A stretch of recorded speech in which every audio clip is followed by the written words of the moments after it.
On October 4th, 2019, Joker hit theaters with a wave of controversy. It's the greatest fucked up sick movie I think I've ever seen. It can be argued that the film inspired January 6th and the 2020 riots. But neither of those events were as disastrous as December 20th, 2019, the most tragic day in cinematic history. These two movies were released to the public. Join us in remembering the final moments before the world went completely insane, and enjoy one talented actor showing the world how a society can actually lose its mind. The critics reviewed Joker. Now it's time for us to roast the critics. There are 601 reviews for Joker, much higher than the average number of reviews for any other movie in 2019. The Rise of Skywalker, or even Avengers Endgame, didn't even get that many critic reviews. But an example of a more modern anticipated film is Deadpool and Wolverine, which only got about 400 reviews from the critics. So yes, the naysayers certainly came out of the woodwork to chop this movie down. Apparently, critics don't know a masterpiece when they see one, plagiarism or not. Hey, if Scorsese isn't going to give us a comic book movie, then someone else might as well step in for him. So, with there being so many negative reviews for Joker, we could only cover a small fraction of them. Most of them said identical things anyway. Jinx, buy me a Coke. Using the same adjectives to describe the film: empty, shallow, and nihilistic, to name a few. It's like they all got together to talk about how to bring this fan favorite down. This idea is sensational! But don't worry, we still found several critics we deemed worthy to roast and hard. Rotten Tomatoes shows that 89% of audiences either liked or loved Joker, and only 69% of critics liked it. Obviously, a more appropriate number for both scores would be 100%. Since the critics have reviewed Joker, it's time for us to roast the critics. Stephanie Watts from Sci-Fi Now says, "The film begins in a pretty dark place, and it only gets more and more miserable as it goes on, with no relief in sight. Alright, if we make Stephanie movie Tzar for a day, she will require the following movies to be banished from existence because they have dark themes with dour endings: Seven, Requiem for a Dream, $1 Million Baby, Mystic River, Lucy, The Departed, and Charlotte's Web. You're all banished by order of Tzar Stephanie Watts." Who knew Morgan Freeman had such an affinity for such drab screenplays? All these movies have dark themes with darker finales, with no redemption in sight. I guess we should count it as a blessing that she didn't direct these movies, because they would have been slapped with big, fat, sappy, happy endings. And since Stephanie Watts likes happy things, how about I share a joke? Knock knock. Who's there? Stephanie Watts. Stephanie Watts. Who? Stephanie, what's this? Stephanie gave A Quiet Place a fresh score, and we all know that movie didn't end with a smile on its face. David Ehrlich from IndieWire says, "It's nothing less and nothing more than an agent of unbridled chaos." So David aptly defines Joker as a character, and then proceeds to give it a rotten score. Where in the bloody hell is the logic in that? Unless you really hate one of the most revered comic book villains in the history of the medium, but the evidence doesn't point to that. If you look at David's ranking of Christopher Nolan movies, he lists The Dark Knight as number 7 out of all 12 Nolan films, above Batman Begins and Dark Knight Rises. Jorge J.J. Negrete from Butaca Ancha says, "Joker is not challenging, daring, or risky in the least. Okay, yeah, but look at the other movies this guy reviews. Night of the Kings, Bakuro, Nocturno 29. Apparently Jorge didn't even have a date to take to this one, as he's the only one on earth who saw it. The Painted Bird, La Llorona, Oh Mercy, Roubaix une Lumière, and oh yes, the Lego Movie 2, the second part. Let's face it, Joker didn't stand a chance with this prestigious fellow.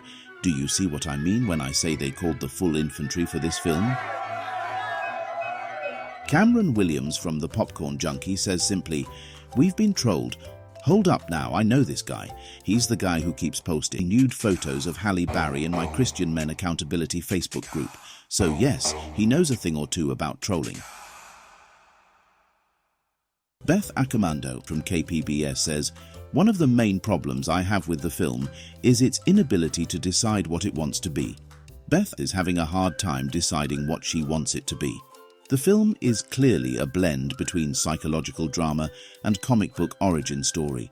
The stock boy at your nearest Blockbuster wasn't confused about what genre to put Hook under, because there happens to be a horror scene in the beginning of the movie. The children were screaming. The children were Hey now, if Hook came in through the window, why are the walls gutted along the whole house? Did he come in through the window or the front door? And does Hook have supernatural powers? If not, how else could he do this? By the way, rest in peace, Granny Wendy, aka Maggie Smith. But back to Beth. Someone needs to tell her that it's more than okay for movies to blend genres.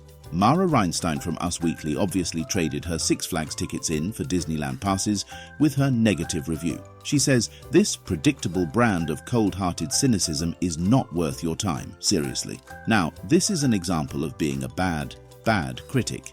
Critics should not address readers personally because they don't know who is reading their crap review and what their tastes are.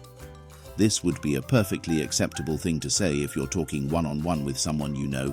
Then you can ascertain whether or not a certain movie would be worth their time. For example, I'm not going to recommend The Human Centipede to my wife because she frightens easily. However, I'm more likely to recommend it to my work colleague who has a fascination with latex gloves and likes to throw private parties for young girls in his tool shed on the weekends. Movie critics have lost their way because they have come to believe their opinion is all that matters, and a film is either all good or all bad. There's no nuance in reviews anymore.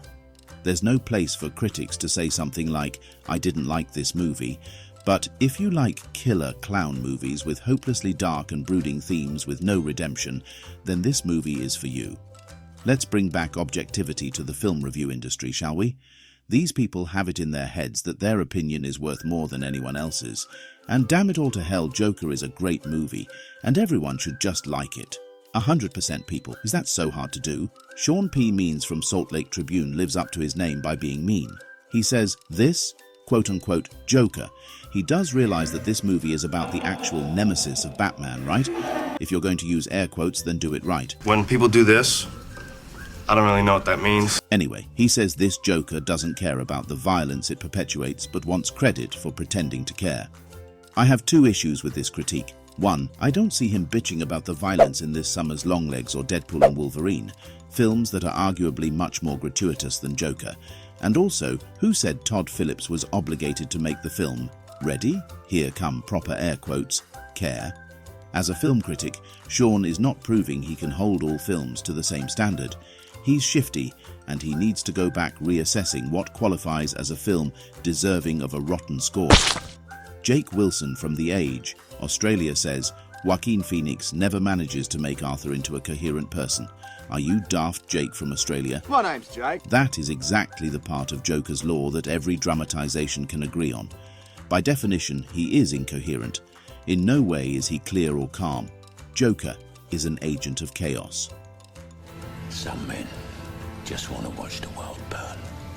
Unable to be brief, and after a long description, Bob Chipman from Escapist magazine says, it has nothing much to say, and yet it won't shut up. Fine words coming from the critic with the longest blip on Rotten Tomatoes. Captain Ahab from ChaseWhale.com says that Joker is a derivative movie that exploits mental illness and violence. Well, Moby Dick here didn't seem to have a problem with John Wick Parabellum exploiting violence, or the Peanut Butter Falcon exploiting, well, you know.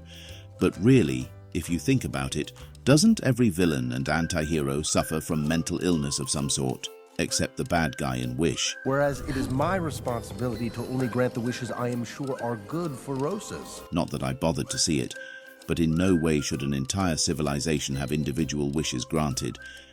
And now it's time for the most honest review of Joker. This week's honorable mention goes to Mark Hughes from Forbes. He says, Joker is one of the true masterpieces of the superhero cinema and one of 2019's greatest achievements.